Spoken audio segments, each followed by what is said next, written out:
Hi there, it's Gina Gardiner here. I'm an international best-selling author. My latest best-selling book, Thriving Not Surviving, The 5 Secret Pathways of Happiness to Achieve Happiness, Success and Fulfillment, is available on the website free if you'd like a digital download.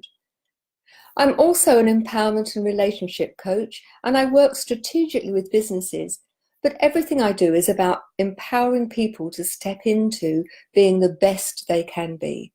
So at a business way, it's about how to use people. At a personal level, it's about how to make the best relationship with you. And as a relationship coach, it's looking at how people can learn to have the relationship with them and the relationship with one another.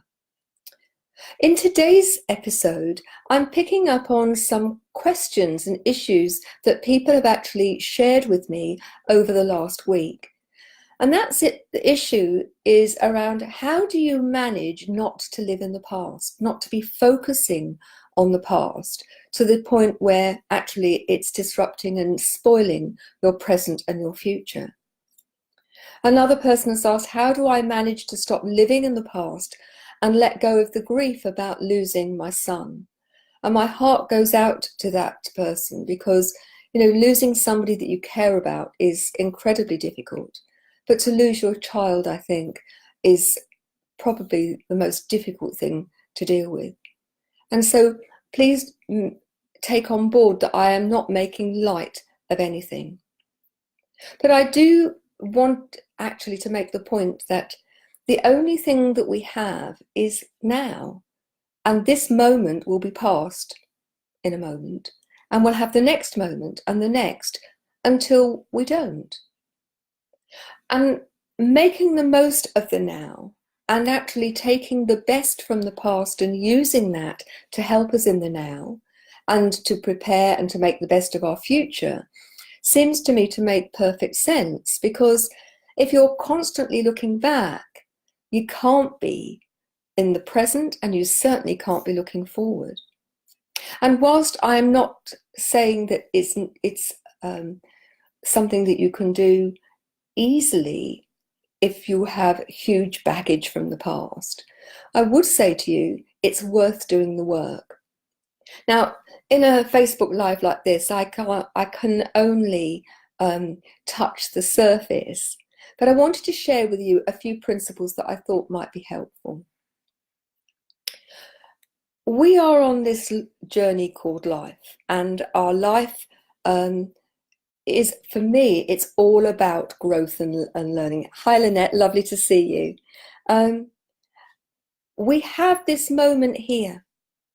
We cannot go back and change anything that's happened in the past, however much we wish we could, because until they create time machines that can go back and give us the power to actually change things, we're stuck with whatever has happened until now. The big thing is that we do have the choice in the now to make a decision as to whether that past is going to enhance to us our present and future by helping us learn, or if it's going to keep us a prisoner in a cage that we cannot escape. Now, I think the reason for you being stuck in the past is going to be very personal. Everybody will have their story. But if I share with you some examples, I know from having worked with lots of clients that there are certain examples where there are similarities. And what I would urge you to do, whether you're listening to this live or you're listening to the recording, is think about which of these examples fit your life, and share with me the challenges, and I'll do my best to answer those or make comments, whatever it is that you want to. Then let me know and I'll do my best to help. Lynette's having a problem with it taking it time to load. I'm going to crack on, Lynette. I hope you can hear me because the recording will be available. But do stick with it. It's lovely to have you here. Thank you very much for joining me. So let's look at some of the common patterns to past baggage. One of the things I think that is very common is that something will happen in the past that's happened in the past that we've done, that we regret, that we feel guilty about. And we have that voice in our head which goes on and on and on. Why did you do that? You shouldn't have done that. If you hadn't done that. The problem is that although that voice is very loud and very insistent, it's not very helpful because you cannot go back and change things over. So in that situation, my advice to you is, if it is possible for you to put it right, do so. If you can't put it right, but you can apologize, do so, and do so with a full heart. If that person is or that situation is something that you cannot put right, or that person perhaps has died and you can't say you're sorry, then what can you learn from it? What is it you're going to take forward into the future that is going to be different? How will you behave differently? How will you respond differently? What will you do if you didn't do anything, if a similar circumstance happens again? Once you've taken the learning, then you've taken everything that the past has to offer you in this context, and then it's time to forgive yourself and let it go. Take the learning, deal with a negative emotion, whether that's guilt or frustration or depression, and then let it go. Acknowledge, if you listen to the last Facebook Live, it was all about managing those emotions and actually facing them, not taking that emotion and avoiding it, burying it. That doesn't work. But ultimately dealing with it and then letting it go. Forgiveness for me is a big one around past baggage, because so many things are about either forgiving other people or forgiving ourselves. And ultimately, if somebody has done some hurt to you, then holding on to that hurt means that you're reliving the situation that has caused the hurt in the first place. You're holding on to it does nothing, absolutely nothing, to make the other person feel bad. The only person who actually is impacted by holding on to those hurts is you. And so the best, most effective way of dealing with that is to actually forgive. Now, forgiveness is nothing about forgetting. It isn't saying, if I forgive this, I've got to forget all about it. That's not the case. Nor is it about condoning the very act that brought the hurt, brought the emotional, spiritual, or physical hurt into your life. But if you hold on to that, it's not the perpetrator who suffers, it's you. And so learning to forgive is really, really important. Now, I've put a link up there for the Thrive Together tribe, and that includes the Thriving Not Surviving program. And there's a huge amount there in terms of giving you lots and lots of strategies to help you let go of the past and forgive. But I'm going to give you a couple here. One of the strategies that can work really well is to write down everything in great detail. What happened, how you felt, how you feel now about it, and to write it down. Allow yourself plenty of time. It's much better handwritten than it is on the computer for some reason. I don't know why. Having got to the end of that, then read it out loud to yourself. Ask yourself, have I missed anything out? Is there anything left that I need to say?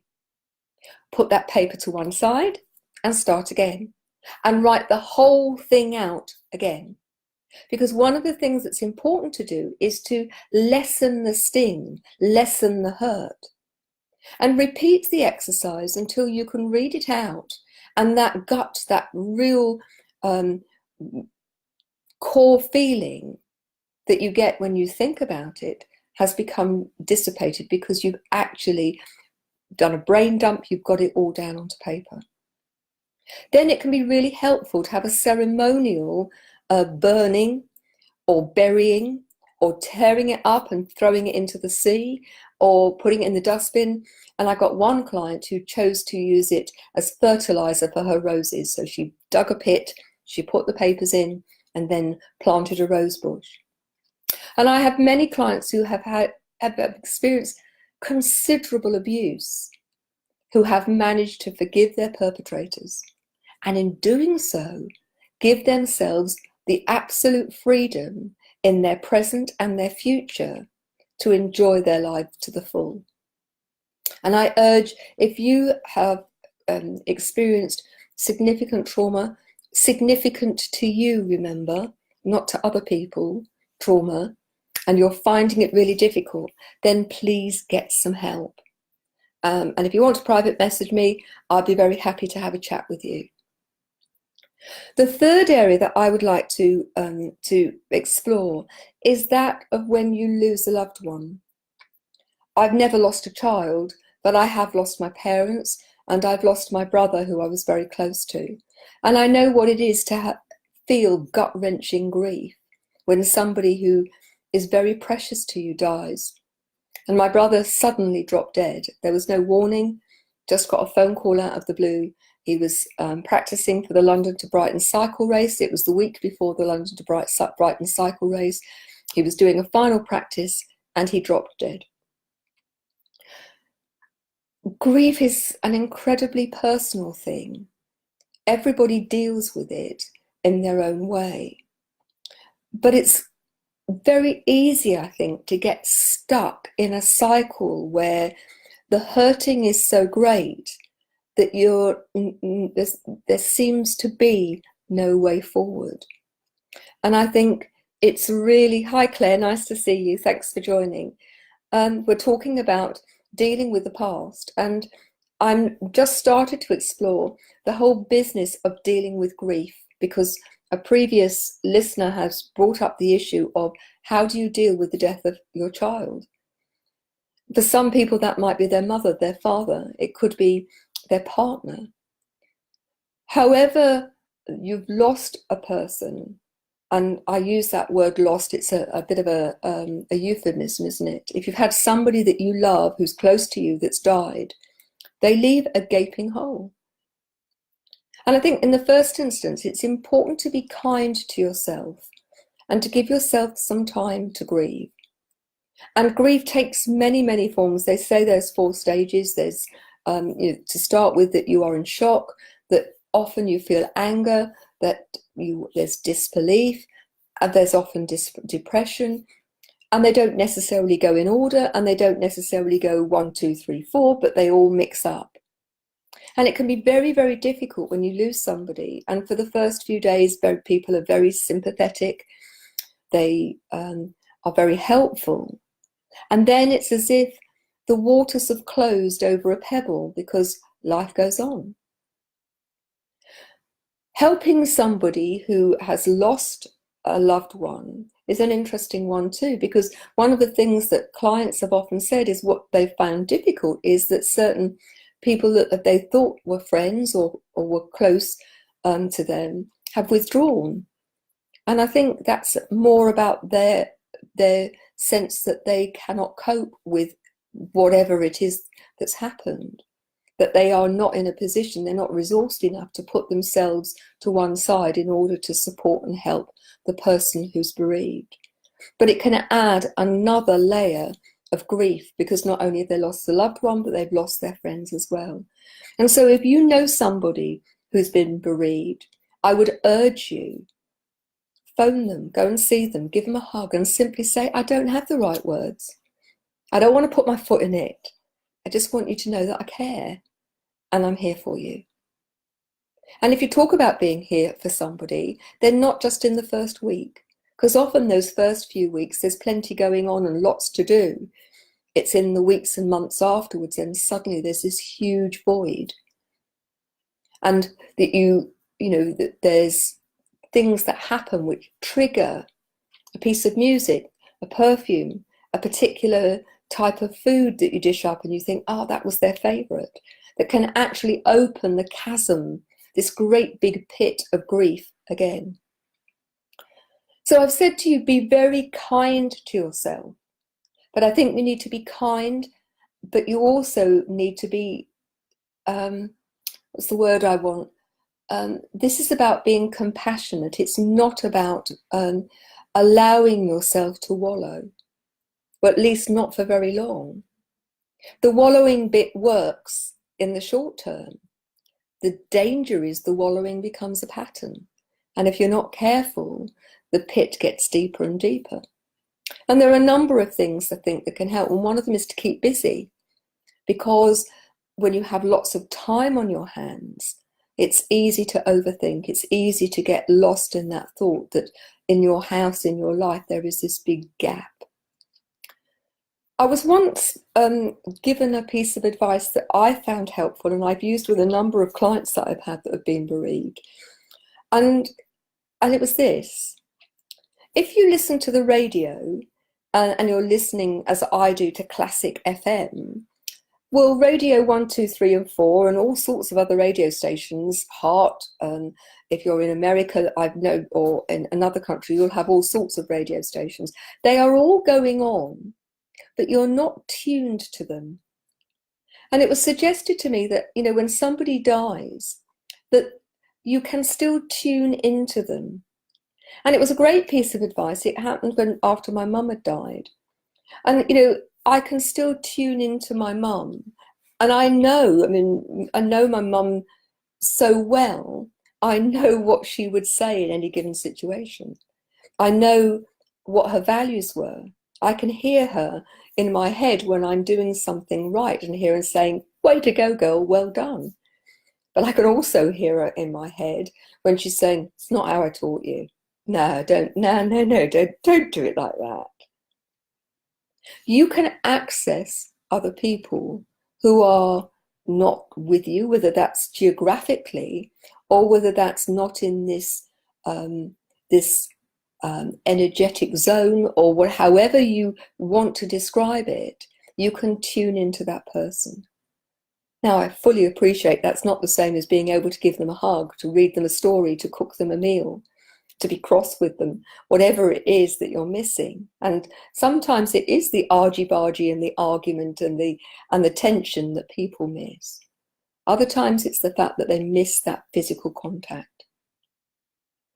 But you can have a sense of that person and how you would talk to or they would respond to you. But what I would say to you is, if that person loved you, and the chances are they did very much, because that's why you got that relationship with you, the last thing that they would want is for you to be desperately unhappy and for you to stop living because they were no longer alive. And what they would want for you is that you would live your life to the full. And when David died, that's my brother, 49, 5 children, and we were devastated. I was already well versed in the technologies that I share with people. And part of that was, there has to be a gift in here somewhere. It's fairly bloody and I miss him, but there has to be something positive come out of that. And for me, the positive things were, I had the privilege of knowing him and having contact with him. And make no mistake, he wasn't a saint, and there were times, particularly when I was a teenager, he was 7 years younger than me, and he was little, I could cheerfully have throttled him. But nevertheless, he was an amazing person. And one of the things that he did, and it was a great lesson, I think, for all of us, that he lived his life fully. He lived his life with passion. Whatever he did, he entered in and he gave it 100%. And his funeral was one of the best days of my life and one of the most terrible days of my life. And you might wonder, what is this woman on about? How could it be one of the best days of your life? I arrived at the church. The church was so full that they had crowds outside, all who wanted to come and actually be part of saying goodbye. It was a beautiful, beautiful day. The service was lovely and it was a real celebration of his life. And my sister and I both did eulogies, and we took different aspects of him, and other people did eulogies too. And we actually captured the essence of David. When we left the church, the graveyard was about a half a mile beyond that. And the car with the coffin and our car, because I couldn't walk that far behind, drove, and everybody else, 300 people, walked behind the coffin. in a very country lane with just bushes either side and then fields, and we could hear the skylarks. And we got to the graveyard, and then David was buried, and then we went off to the wake or the gathering.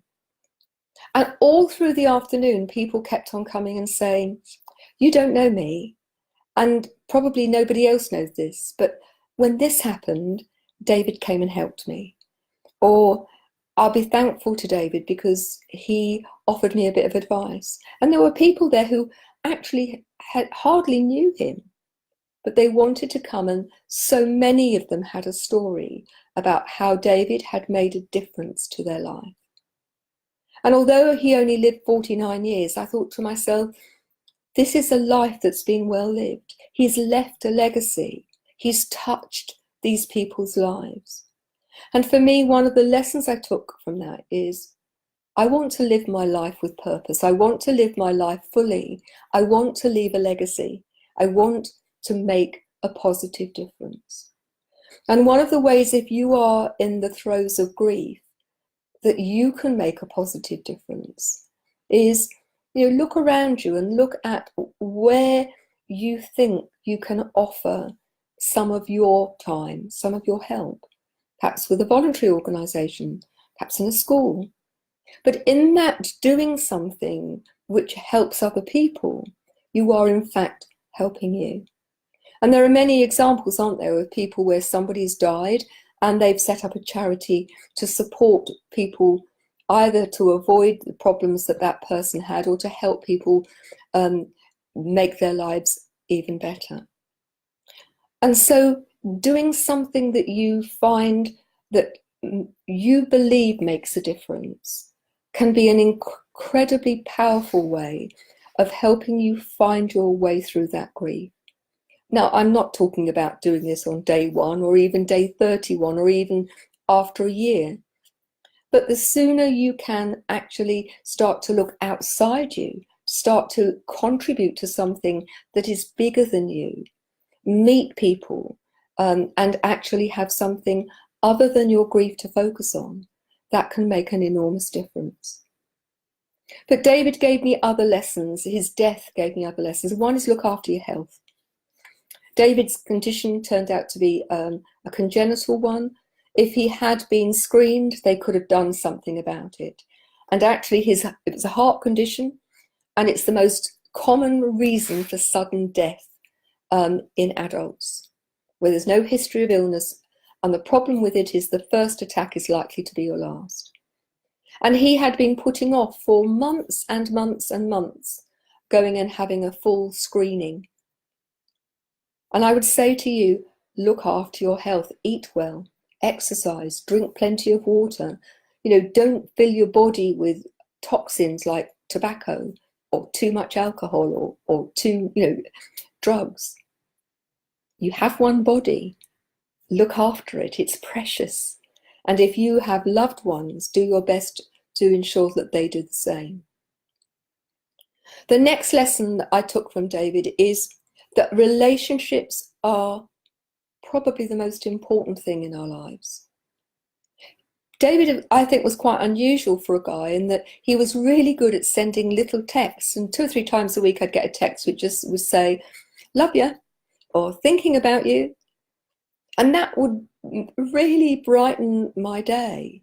It took him 2 seconds, but he'd thinking of me, and in that thinking of me, I felt loved.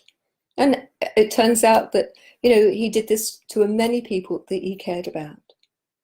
So when was the last time that you told your loved ones that you love them?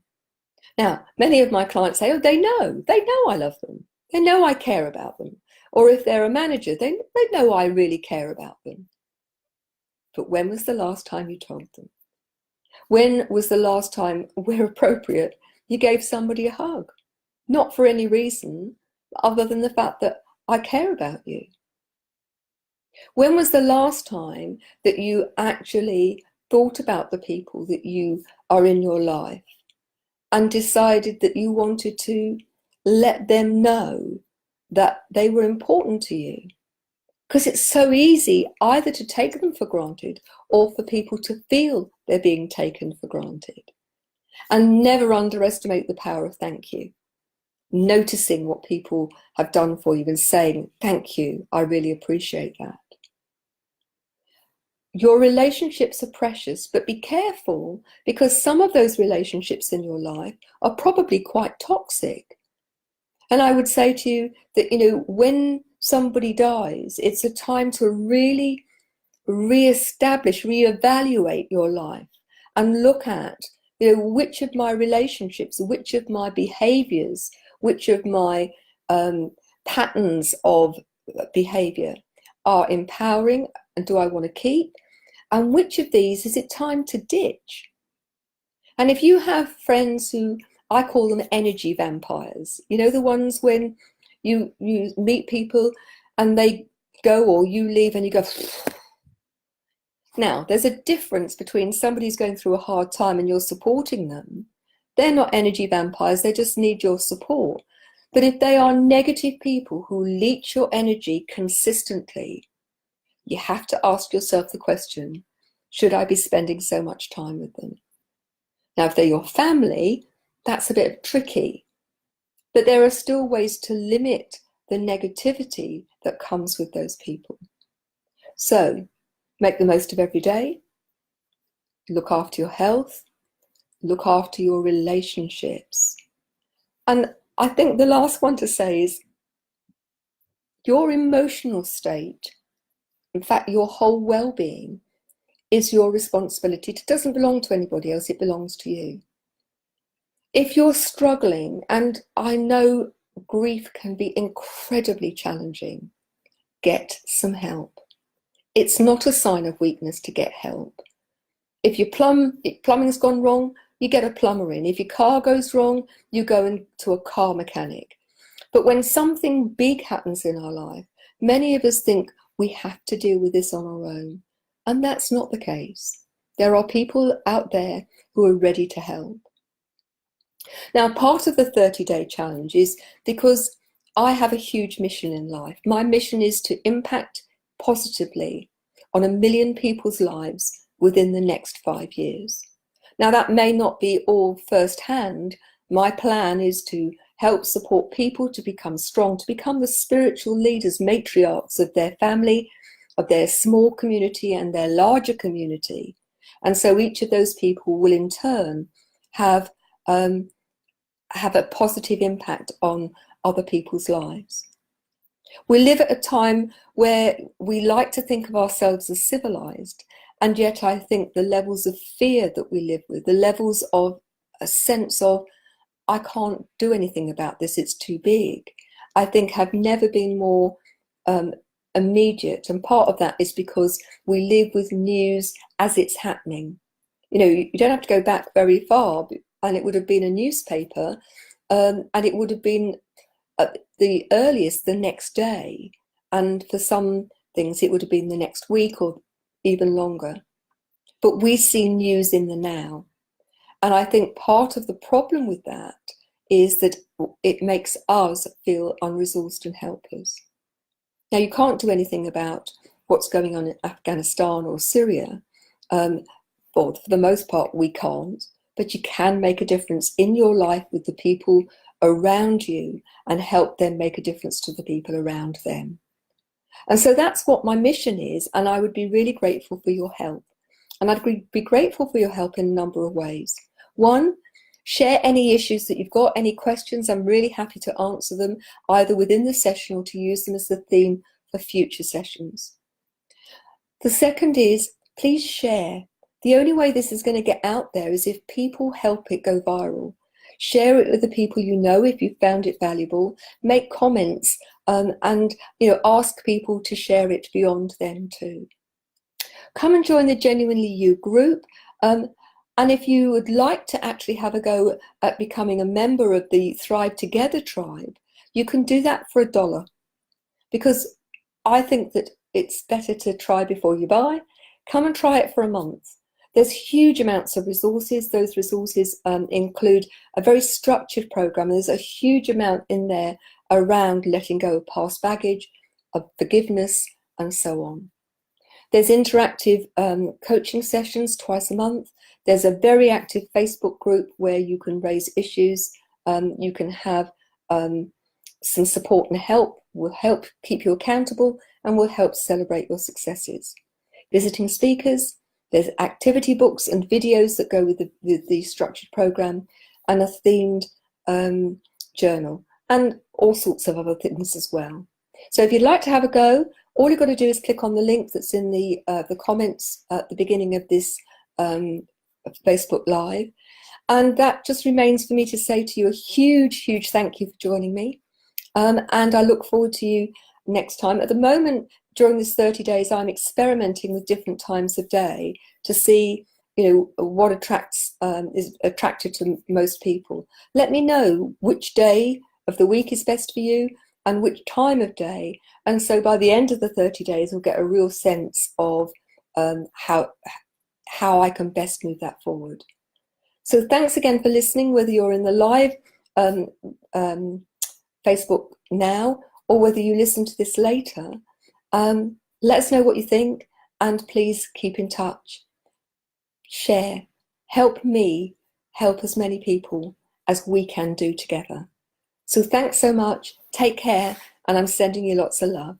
Bye now.